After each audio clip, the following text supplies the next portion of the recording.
Hi, I'm Michelle Karam with Dishes by Michelle in Los Angeles, California. Around the holidays, one spice that you're sure to see pop up all over the place is ginger. And this is a fantastic recipe for a homemade gingerbread loaf that your family and friends are just going to flip over. So the first thing I'm going to do for this recipe is I'm going to take my butter, and I have one stick of butter over here, and it's softened. And I also have half of a cup of dark brown sugar, 1 cup of molasses, so rich looking. And then I also have 1 egg, and I'm just going to put 1 whole egg in there. Okay. So now I'm going to go ahead and just beat this up until everything is well combined.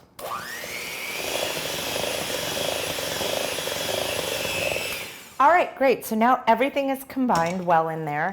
And the next thing I'm going to do is I'm going to take my dry ingredients.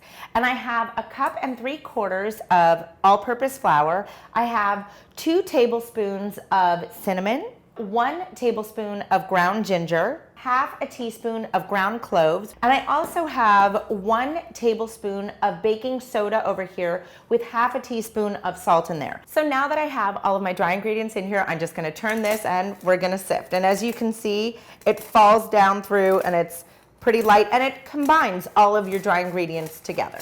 So now that all of our dry ingredients are combined together, we're going to take half of a cup of hot water that I have over here, and we're going to add it into here also. And then we're just gonna mix everything up again.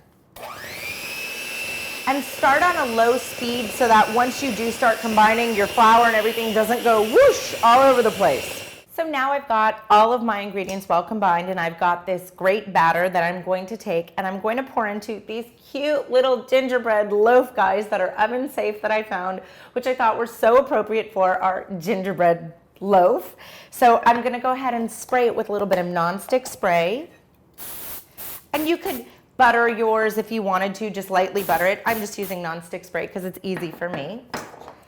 And then I'm gonna take it and I'm going to pour this batter into about 3/4 of the way up. And I'm doing it with a spoon and not picking up the bowl and doing it because it's kind of an odd shape and I can just picture gingerbread stuff going everywhere. So that's why I'm doing it this way. So there we go. And I'm just gonna make sure that it gets down into all those little legs and arms. So I'm gonna take these now and I'm gonna place them in my oven on 350 degrees for about 20 to 25 minutes because these are pretty small. If you had a large loaf that you were cooking, it would probably cook anywhere between 30 to 50 minutes. A little trick that I do when I'm cooking any sort of breads or even baking a cake that I want to stay moist, I get another oven-safe tin or something like that. I fill it up about 1/4 of the way or halfway, depending on how deep it is, with some warm water.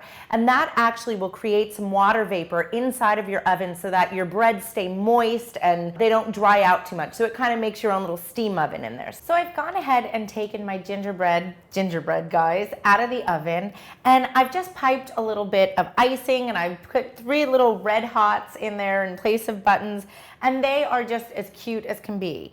The gingerbread is soft. I know it's moist on the inside. It's fantastic. The taste is there. The look is there, and it is a great treat for Christmas or during the holiday season. I'm Michelle Karam. Thank you so much for watching my video on homemade gingerbread.